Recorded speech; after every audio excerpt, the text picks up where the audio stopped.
Welcome to Game Changers with Molly Fletcher, where we take you behind the scenes with peak performers to learn what makes them tick and discover how you can apply their lessons to your life. I'm your host, Molly Fletcher.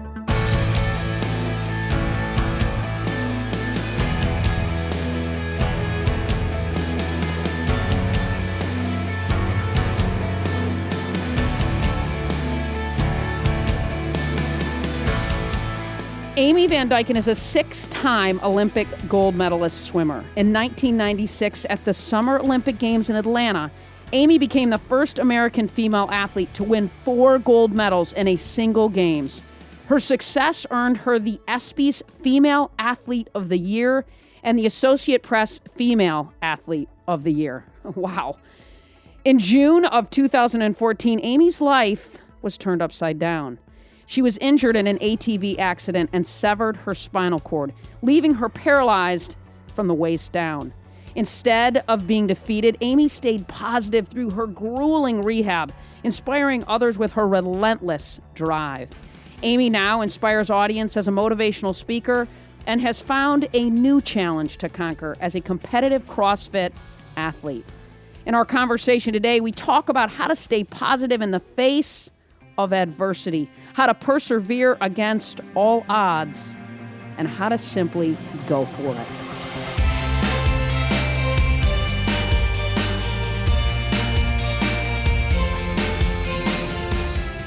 All right, Amy, this is going to be fun. You know, I have to start here, right? I moved to Atlanta after college, in large part because I wanted to work in sports, and I knew that the Super Bowl and the Olympics were coming to Atlanta. And Amy, my first job was answering the phones, literally, at the Super Bowl host committee, right? Super Bowl 28. This is Molly. That was my world for 6 months. And meanwhile, you were down the street in a pool, right? Becoming the first American woman to win 4 gold medals at a single Olympics. What were your expectations going into those games, Amy? It's so funny because I was reading all of the publications, right? And they said that I was probably predicted to win a bronze medal. And I knew that, like, with my training, something better was going to happen. I didn't expect to have happen what happened. I thought probably in the relays we would get silvers. And then I thought maybe in the 50 free, maybe I could medal. So as soon as things started happening, I was like, okay, wait a minute, this is pretty cool. And I haven't even gotten to my best event yet, and I've got 3 gold medals. So I'm pretty stoked about that. So then at that point, I was like, maybe I could win 4. This is working. Right. This is working. Right. Exactly. That's awesome. How did you channel your competitive fire, right, to perform in such big moments? I mean, you performed on one of the biggest stages. Yeah, and that's so interesting. And I have so many parents ask me that because they want to harness that in their own children.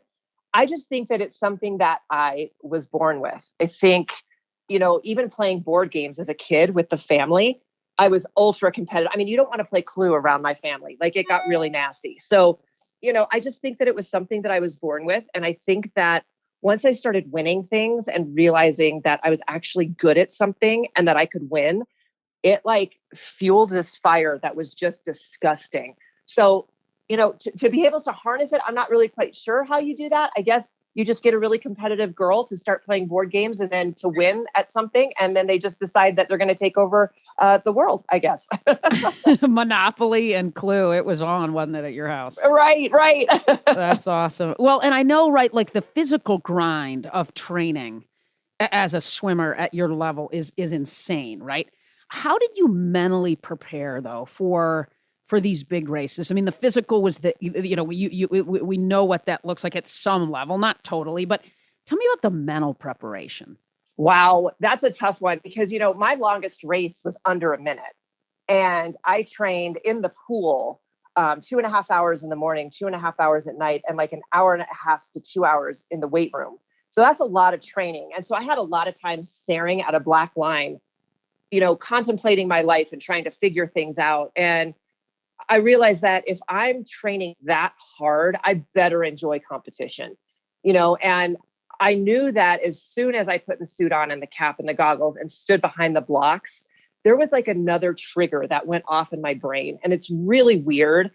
I knew that training every day was to get me to the point where I could stand behind those blocks and be confident in what I was doing. So I think that, the whole time that I was swimming, I was thinking about that. And a lot of times when I was training, I would go over races in my mind, and I would do it also when I would go to bed. I was a big believer in visualization, and I still am. I would, before I go to bed, I would picture a race, right? And I would picture what it smells like, what it sounds like, what it tastes like, what it feels like, and anything that could go wrong and how I could fix it. And then I would picture the perfect race. And I just think that I mentally prepared myself, and my body had no choice. My body was going to go no matter what, because my brain was going to make it. If that makes any sense. Well, it does. And I think it's really interesting what you said, because you mentally played out all the great moments. I'm sure you visualized yourself standing there getting gold medals draped around your neck, but you also said, right, you visualized maybe recovering from the tough moments too. Right. And I've heard Tiger talk about that with other guys, right? Like making sure that not only do we visualize the great moments, but we visualize ourselves coming out of the tough ones. I love that. It's important. Well, it's very important. And the thing is that, and I love that he talked about that. And I've been a big believer in the fact that, yeah, you can learn a lot about yourself when you win. Sure. Winning is easy, right? Like winning, everybody loves you. I was just at Olympic swimming trials, right? And, you get all the accolades, and, you get to do the interviews and all the things. But when you lose and you have to go back into that locker room, and you did not live up to the expectations that you had for yourself, or maybe others had for you, and the disappointment, you learn so much more about yourself as a person and as an athlete during those moments than you ever could winning anything. So I always tell people, like, when you do lose, like, remember that, and remember everything that led up to it, and see what you could change, if anything. And if not, you just got beat by a better athlete that day, and that's okay. And you need to learn how to deal with that. And that can be hard too, right? Absolutely, it can be. But I love what you're saying. And I think it couldn't be more true. As people, we've got to visualize ourselves coming out of these tough moments. We've got to prepare for them, because they're going to come, right? And I think you're right. I mean, my dad used to always say you learn more from people during the tough moments than you do during the great ones. So it's cool, right? A few, shoulder surgeries later, Amy, you win two more Olympic gold medals in Sydney in 2000. Right. What was that Olympic experience like compared to your first one? Oh, God, Molly, I can't even tell you. It was night and day. It truly was. In 96, my body was ready. I was 23 years old. I was in the prime of my career. I felt good. I felt good mentally. I felt good physically. And I just knew that I could take on the world that way. Then we, like you said, fast forward, and my second surgery was 6 months to the day of Olympic trials. And I was told by everybody, like, you're not going to make it. You're not going to make it. And I thought, if I could just make the 50 free, I just want to make another Olympic team. And so I ended up making, 2 relays and the 50 free, which I was so grateful for. But I'm going to tell you what, if you look at any of the pictures of us on the awards podium, I have a big, huge swollen shoulder. And when I went to shake the dignitary's hand, my hand was shaking. And the reason is that I had a TENS unit on underneath my jacket and ice. And it took me so long to get ready from my prelim swim to the final swim. I almost didn't think that I could make it. It was a completely different situation. Mentally, I think I was beaten down. I was definitely beaten down physically. And so it was just one of those things where I was like, just get through this. And it was awful. And I'm sad that was my last Olympic experience. Don't get me wrong. I still had a lovely time. But I really wish that, mentally I was in a place like I was in 96, because I almost think maybe my brain could have taken my body over, and compensated for the lack of strength or mobility that I had. But you know how that goes as athletes, right? Like, you always have that first one and you're bright-eyed and you're bushy-tailed. And then, you go to another one and you're more experienced and maybe you don't appreciate it as much. Not that I didn't appreciate it, but there is a difference. And it's weird. I talk to every Olympian, and it's the first one is always exciting. And the second one, you more know what to expect. So it does feel different. Well, you're coming at it from a different perspective because of the experience that you've had, right? Right, right, exactly, exactly. Absolutely. And you know how the world's going to change you, right? So, because I go into Atlanta and nobody knows who I am, nobody cares. I mean, I'm standing by Janet Evans and people are asking me to move so they could take her picture, right? It was hilarious. I leave there and then Molly, I have to have security everywhere I go for at least a year and a half. Like I remember, I'm a huge Broncos fan, I mean, everybody knows this, right? And so they won their very first Super Bowl. And I'm like, I want to go to the celebration parade. And I get a call from the sheriff and he's like, you're not going anywhere. And I'm like, excuse you me. Yes, I am. I'm going to go celebrate my team. And they wouldn't let me go. And Unbelievable. yeah, it was really crazy. So, it can change you. And I think when you go to your second one, you realize what can happen. Absolutely right. No question. Absolutely. So, right now, of course, the world has turned a little bit into the Tokyo Olympics. Describe what it's like to perform on the world's biggest stages and represent your country, right? I mean, that's such a big thing. And what was your sort of, I call, your welcome to the Olympics moment?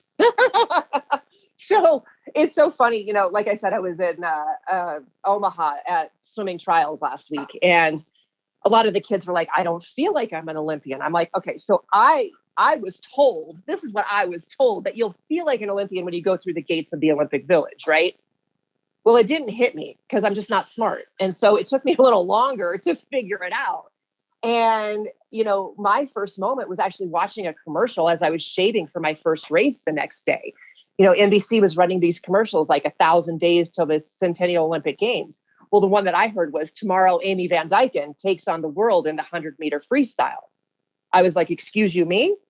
So that's when it hit me that I was an Olympian. You're talking about me on TV. I guess I'm there. Right, exactly. Maybe I'm an Olympian. This is pretty cool.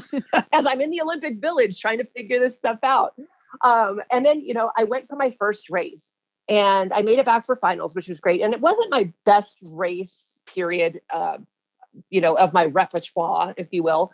But I went out there at night and it was so weird because we had always gone to swim meets in other countries because we don't have a lot of swim meets here, or we didn't at the time. So we would get a few golf claps when they announced us. Well, in the United States, they went crazy when you announced anyone from the United States. I looked like a deer in the headlights. I mean, if you go back and look at the pictures, you're like, oh my God, woman, there's no way you're going to swim well.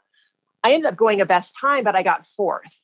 So you ask what it means to be an Olympian and what it means to represent your country. I'm going to wrap it up really quickly into this. I got out of the pool and I was so upset because I knew that not only did I let myself down, right? Because I wanted to medal and I felt like I let my coach down, but I also felt like I let my entire country down. And people ask me why I felt that way. And the reason I felt that way is because here was my thought process. You're an American and we don't send people to the Olympics to come home with nothing. We send people to the Olympics as Americans to walk out of there with a piece of metal. And I just failed them all, And so at that moment, I realized, right, this was not about just me. This was about the country. So I don't know, Molly, if that was like the switch in my brain where I was like, okay, girl, this isn't about you anymore. This is about other people. And let's go ahead and let's put on a show. And I think that's kind of, how I can wrap it up. Representing your country is an amazing thing. You put on that swim cap with the American flag and your last name on it and the swimsuit with the flag on your chest. It is a moment that you can never get back that first time. It's pretty cool. But it's true. It's interesting what you're saying because to me, purpose, right, our why at some level is always bigger than ourselves. Yes. Right? What I'm hearing you say is it wasn't really about you being fourth or not medal. It was about the fact that it was about what you hadn't done for others, right? Because your why at some level was about the country, the American flag on your chest. I love it. Your 6 gold medals, right? They speak for themselves. But you've had setbacks, right? I mean, I remember prior to those 2 Olympics, you narrowly missed qualifying for the 92 Olympics. What was your mindset coming up just short, right? Get me inside of your mindset around coming up short and then dialing it up and recovering. So I think And again, after watching these kids this past week, it hit me a little bit in the fact that I think I could bounce back because I got fourth, right? I didn't get third. I think if you get third, I think that's when you're like, oh my God, like I barely missed it. And like, what the heck? But I think when you get fourth, you're like, okay, well, listen, there was one person, in front of me that has it worse off than me. And I think that I could recover quickly because I was so young. I was 19 years old. I didn't know what I was doing. And I didn't really, I wanted to make the team, but I didn't expect to make the team. And I kind of think that was how I could recover so quickly. Because I remember jumping back in the pool the next week and we got ready for NCAAs. I remember at the moment I was excited because I won a best time at Olympic trials, right? So, and that's a hard thing to do. People don't understand. I would rather swim Olympic games all day long than have to go to Olympic trials. That is the worst swim meet in the history of ever. I mean, because the only person that's guaranteed to go to the Olympics is if you win an event. And then there has to be so many people that make more than one.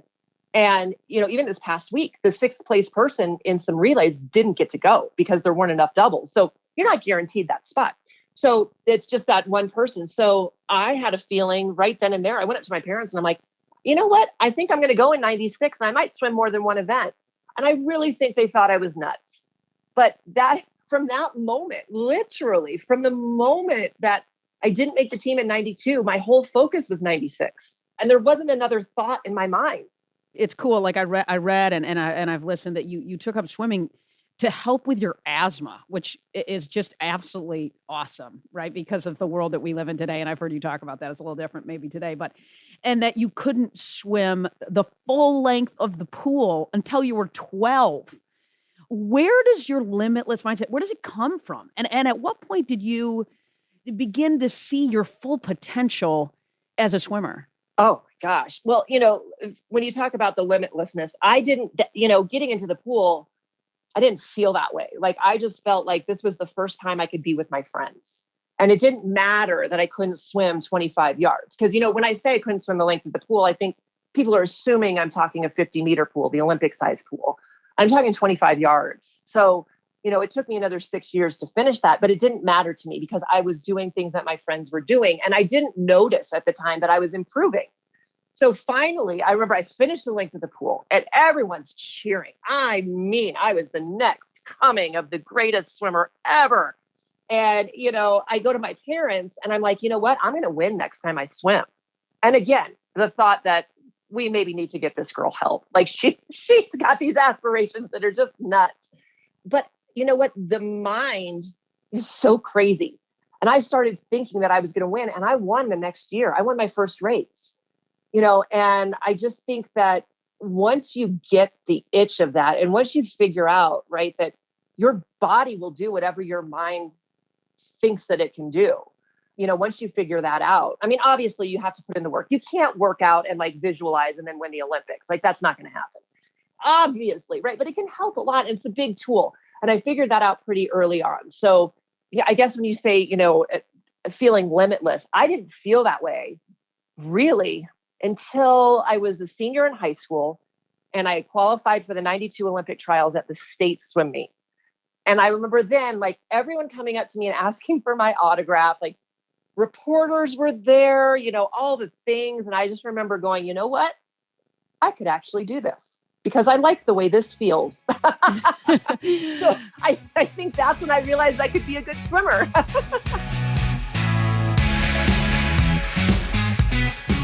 In just a minute, we'll get back to the conversation. But first, I want to share a free resource for you. Through this podcast, I've had the opportunity to connect with more than 100 leaders, championship coaches, elite athletes, business leaders, and thought leaders. I've learned so many valuable insights from these conversations that I decided to distill it down into 7 mindset shifts that can help you reimagine your role as a leader. You'll also get a playbook with exercises to help you put these principles into action. To get your free playbook, just go to mollyfletcher.com/mindset shifts. Again, that's mollyfletcher.com/mindset shifts. Now back to the show.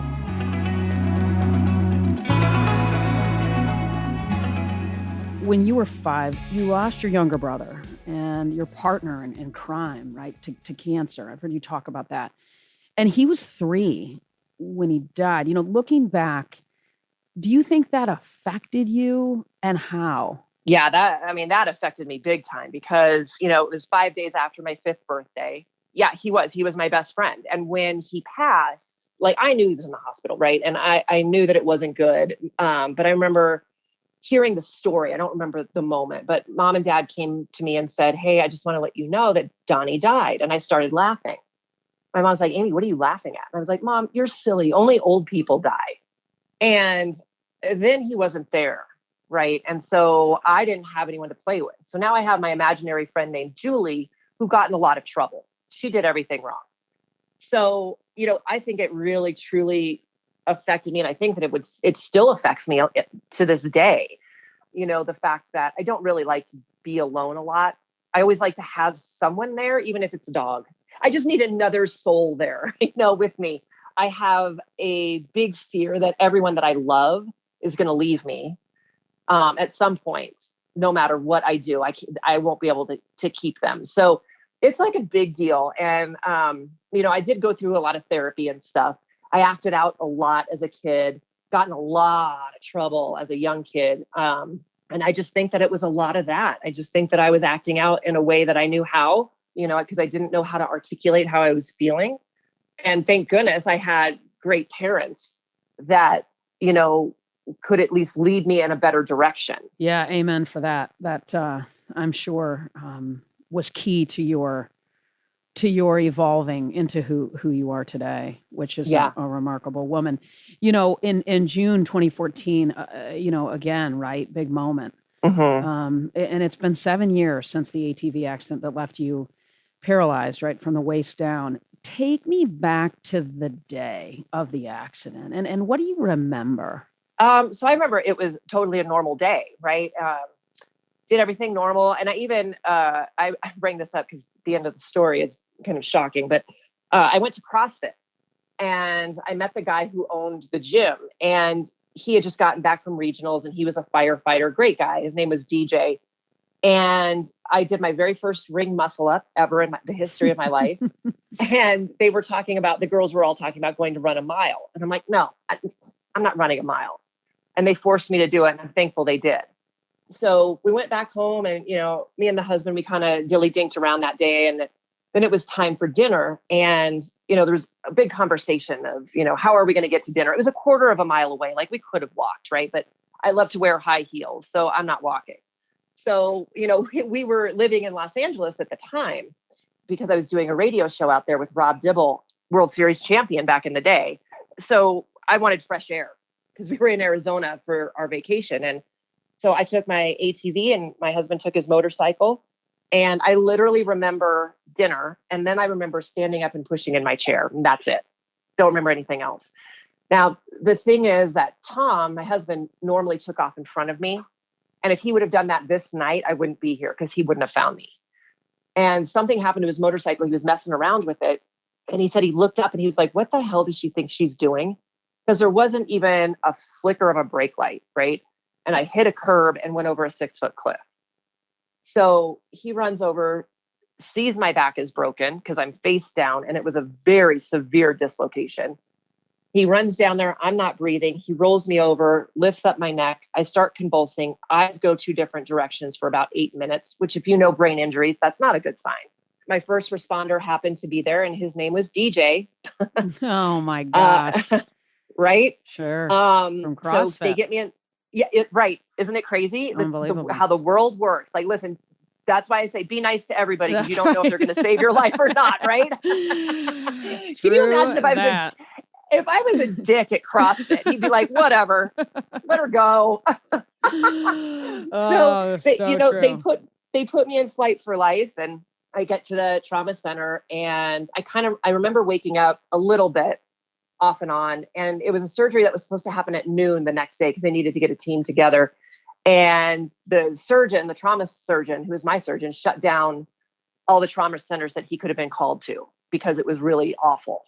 If you take your hair and cut it in half, like one piece of hair, cut it in half, that's how far away one of my vertebrae was from my aorta.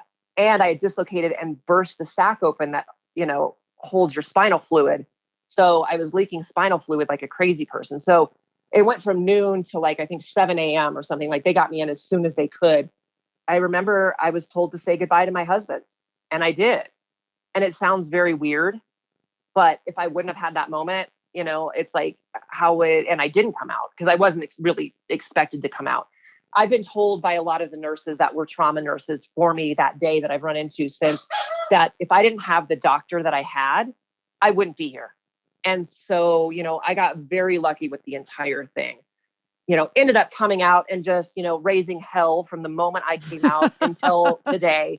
I mean, I even remember my doctor, going, like, girl, keep going. Right. You got to, right? You got it. Cracking up. I guess I come out of surgery, right? And I'm in ICU, and everyone tells a story that I'm trying to make the nurses laugh, right? They're like, what the hell is she doing? Sure. But I think that I realized, right? Because I had died a few times in that accident. I think that I realized, like, I have a new lease on life. Like, I'm not really supposed to be here. So let's just live our lives every day like it's our last day, because you don't know, treat everyone with respect, because you don't know if that person's going to be your first responder, just, be a good human, because you don't want to be known as an asshole. Pardon me. Am I allowed to say that on your podcast? You don't want to be known as a jerk. Sure. And like you said, I mean, there was a really good chance you weren't going to survive that surgery. Do you remember in that moment, like what was going through your head? I mean, what was running through your mind? You know what? It was really matter of fact. It's really weird. And it's the hardest thing to explain and to not sound like a nutbag, right? So I knew it was bad. Like, right. Yeah. Nobody needs to tell you that. So, and I remember saying goodbye to my husband, but it was very matter of fact. Like, it was just like, this is what I have to do now. And this is what I'm going to do next. And then, I was on Dilaudid, which, obviously, and I get into the operating room, and, most of the time when you go in an operating room, right, it's really loud. And this was silent. And there were people there with igloo coolers and waiters on, because it's a bloody surgery. And I had to live, because my final words could have been this, Molly, and I'm not making this up. Oh my God, it's a party. Yeah, BYOB. Woohoo. So can you imagine, right? Like, we come out of surgery and Tom's like, what were her last words? And the doctor's like, well, Tom would have been like, oh, that's my girl. Yeah, exactly. He would have gone, hey, that's fitting. Right. Yeah, exactly. She went out how she lived. I love it. You said, right, you sort of faced death twice, and it changed your perspective on life. Yeah. Right. And you basically come out of that and obviously have a different perspective, and let's live every day. Let's go for it. I'm sort of have this new lease on life, but you had to basically relearn how to live, right? Can you get me inside of that a bit, the challenges that you face, the gifts inside of those moments, all of that? Wow. Yeah, I had to learn how to talk. I couldn't, because my brain injury, right? Like, I couldn't really form a sentence properly. So I had to relearn how to talk. Then I went into, rehab. I had to learn how to dress myself again. I had to learn how to get in and out of bed again. I had to learn how to use the restroom, because it's a very different thing now, right? I don't like to get it graphic, but if you think about this, I'm paralyzed from my belly button down. Think about what's below your belly button. That doesn't work anymore, right? So I have to relearn all of this. I have to relearn how to drive. I have to relearn everything. And that was a daunting task. So it's not something that's simple. And that's why I always tell people, right? Because I do these teachable moments, and I tell people, like, if you see us out and about, give us props, because it takes a lot to get us out there. I mean, you have to relearn everything. And I'm not saying everyone has a traumatic brain injury, but a lot of us do. And so we have to relearn all of this stuff. So it's crazy what happens after an accident. And again, I'm going to say, like, if my mind would have given up, I think my body would have given up. But at this point, my mind's like, listen, woman, you survived this twice. Someone is telling you that you need to be here. You have been U-turned from wherever you were going to go. Right. So, wherever you think that is, you have been returned. Let's get it right this time. Like, let's get it right. I love how you talk about that, right? Your mind quits before your body. Correct. And that your body will do what your mind tells it. talk about mindset stuff. I mean, that's good stuff. Yeah. And it's all true. Oh, 100%, 100%. What do you think prepared you to respond to these moments in your life, right? Be it the gold medals, be it those big moments as an Olympic athlete, be it the ATV injury. What do you think prepared you to respond to these moments the way you have? I really think that I was brought up right. I really do. I think that, again, growing up a severe asthmatic, having my brother pass away, all these things, right? I think that the way that my parents handled it was amazing. And I think that they instilled all of that in me. And so, I think it's just really, really important to have someone around you. It doesn't have to be a parent. It can be, an older sibling, or it can be a neighbor or an aunt, whatever. If you just have someone around that can help you with all this stuff and instill like really good values in you, and let you know that you can do anything, right? Like we always laugh, right? Like, oh, my mom tells me that I'm the prettiest, but of course it's my mom, right? Like, right, so, right. People joke about that, but it's true. It's true. Like if you don't have someone telling you that, how are you going to believe that yourself? So that's what I think it was. I truly think it was that I just had a really good support system. Yeah. Wow. That's fantastic. So blessed. That's great. Complacency, right? Isn't a word that aligns with you. But I would imagine along your life journey, there's been moments where it has attempted to trickle into your, inside of you, right? How have you offset that? Oh, I mean, that's a great question. And I'm going to say something that I don't know is a very popular thing to say, right? Those negative thoughts creep into your head. Give it a moment. Give that thought a moment. That thought wants to have its time on stage. Give that thought a moment and then dismiss it, right? So, if I have, I'm going to give you an example. I was in Vegas a few weeks ago. Shocking. I was in Vegas with a girlfriend, and we had dinner with her cousin, and they had a big, huge lifted Jeep. All of them were telling me I couldn't get in there, right? I couldn't get up in that Jeep. And I had a moment where I was like, yeah, why don't we just call a cab, And then I let that thought have a moment. And then I was like, why would we call a cab? Like, your husband is the cheapest man on the planet. If he sees that you get a cab from whatever, then that started thinking. And then I saw the Jeep and I was like, I'm going to make this work. And I did. I mean, it was a huge lifted Jeep. For all intents and purposes, I should not have gotten my booty in that Jeep. And I did it. But it's because I let that negative thought have its moment, right? Shining star on stage. And then I kicked her off with a better moment. Mm-hmm. So, I just think you have to let those thoughts have a moment. Give them the opportunity, but then push them out and replace it with a better story, a better thought. Right. Absolutely. Yep. That's how I do it. Sure. And you now, I mean, kind of speaking of probably how you got in to that lifted Jeep, you now compete in CrossFit, right? How did you get into it? Because I'm envisioning you, by the way, pulling yourself up into this with your strength that I know you're getting from CrossFit. How did you get into that? And what has it taught you about yourself? Oh my God. The way I got into this is just crazy. So before I was injured, there was a guy that I had watched, he was from Colorado or living in Colorado, I should say. So I was watching him compete, and hopefully he was going to get to the games. He got injured in a freak CrossFit accident. I mean, it was a freak accident, and he got injured. And I remember I gave to his fund because he didn't have insurance. And, I just thought the world of him. Well, then I get injured. Then I hear that he's at the hospital and wants to meet me. I'm like, oh my God, you've got to be kidding me. I want to meet him too. So I end up meeting him. His name is Kevin Ogar. Ogar is his last name. And he came in and he was like, I know that you CrossFit, and I'm going to, I've got some friends and we all kind of want to get this adaptive CrossFit thing going. And he goes, just hang with me. I'm like, okay, great. So fast forward a few years, and I call him up because, we're living in Colorado part-time. And I'm like, hey, Kev, let's get together for lunch. And he's like, yeah. So when are you coming to my gym? And I said, well, I'm not. He's like, okay, cool. So I'll talk to you when you decide to come. And until then, have a good life. And he hung up. And I was like, excuse people don't hang up on me. Right. I'm like, my thought was, F me, no F you, buddy. Right. So I showed up at the gym the next day. I showed The up. next day? Yeah, I mean, it was within the same week. It was in the same week. Okay. So I show up and I'm like, what's your problem? And he's like, pick up that barbell. I'm like, I can't pick that up. He's like, pick it up. And that's how it started.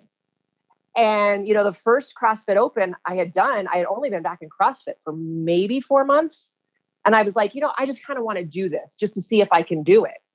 And my coaches were like, great. And I end up qualifying for the Wheel Wad Games. And I was like, are you kidding me right now? I end up getting second. And I'm like, this is maybe my jam. So, that's how I got into it. I know it's a long story, but if it weren't for Kevin, my life would look very different right now. That man is amazing, and he's changed so many lives. Wow, that is awesome. And the whole full circle of that is really cool, right? It plays into be kind all the time to everyone. I love it. At what point did you realize, right, the power in your journey and how powerful it has been and the degree to which it could inspire others and at some level clearly affect change in a positive way in their lives? I figured that out actually pretty early on in the hospital, because I would say a lot of things that were wrong or going wrong or whatever. And I started realizing that this entire community was listening to me. So I kind of knew that I had a pull within the, wheelchair community, the disability community, the handicap community, right? But then when I started hearing from able-bodied people, and they're like, hey, I watched your, video on X, Y, and Z, and I had no idea. Like, what can I do to help your community? And I'm like, wait, let's take a step backwards. What did you just say? Mm-hmm. So that's when I started realizing it, was when those people started saying things to me. Mm-hmm, mm-hmm, for sure. And you have leaned into that like you have everything else. Well, exactly. Yeah, because here's the thing. The reason that I do these teachable moments and the reason I put myself out there is because people inherently are good and people inherently want to help. They just don't know how. They want to do the right thing, right? So like when they stick their foot in their mouth, they didn't mean it. They just didn't know how to approach you or whatever. So, that's why I do these things and put myself out there, is because people want to help and I want to help them help. So we end with rapid fire. So I'm going to hit you with some quick ones and you just fire back what comes up. You ready? Oh, girl, I'm nervous. Let's go. All right. You seem to do well when you're nervous. So good. One word to describe yourself. Crazy. One word others would use to describe you. Caring. Most memorable career moment. Winning the 100 butterfly in Atlanta. Yeah, it's a beast. An Olympian you're most excited to watch compete in this Olympics. Katie Ledecky. Advice you would give your younger self. Don't be so hard on yourself. What brings you the greatest joy? My family. What are you reading or watching or listening to right now? I don't think you want to know. Give it to me, girl. Don't hold back. This is going to be good. Oh my gosh. Okay, so I'm catching up on every Big Brother. Okay. Big Brother Canada, Big Brother Australia. And then I listen to like those murder podcasts, like the whodunit things. Oh, girl. Those are your escape? Yeah, it is. Because here's the thing. And I love reading about like, serial killers and stuff because I want to know what makes them tick. That's interesting. Why? I don't know. Again, I go back to your first rapid fire question. Word to describe you. Crazy. Well done. So the show's called Game Changer. So one last question. What game changer or who inspires you and why? Oh my gosh. Who inspires me? I would say my nieces and nephews. Wow, cool. Yeah. They inspire me to be a better person for them so that I can set a path for them that is not only positive, but something that they're proud of. Amy, this is fun. How can people stay connected to you? So you can find me on Twitter and on Instagram and on TikTok. I am at Amy Van Dyken because I like to keep it simple. And then I have a Facebook page and it's Amy Van Dyken -Ruin. Again, keep it simple. Wow. Amy, you rock, girl. I would argue with the crazy. I think you're fun. Thank you. Thank you so much. I appreciate you so much for doing this.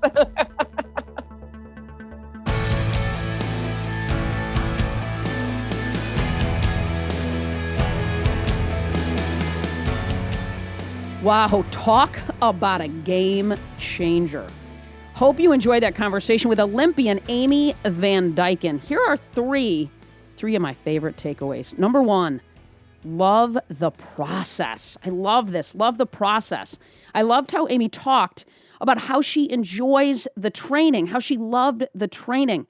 To perform at the highest level, you have to embrace the process.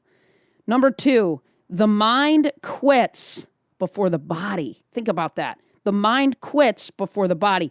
In other words, mindset, it's everything. Amy is proof that mindset without limits can help you overcome any obstacle. So keep going. Number three, you choose. You choose your attitude. Amy's energy is contagious. She reminded me that even on the toughest days, even in the face of adversity, you can choose. You can choose how you show up.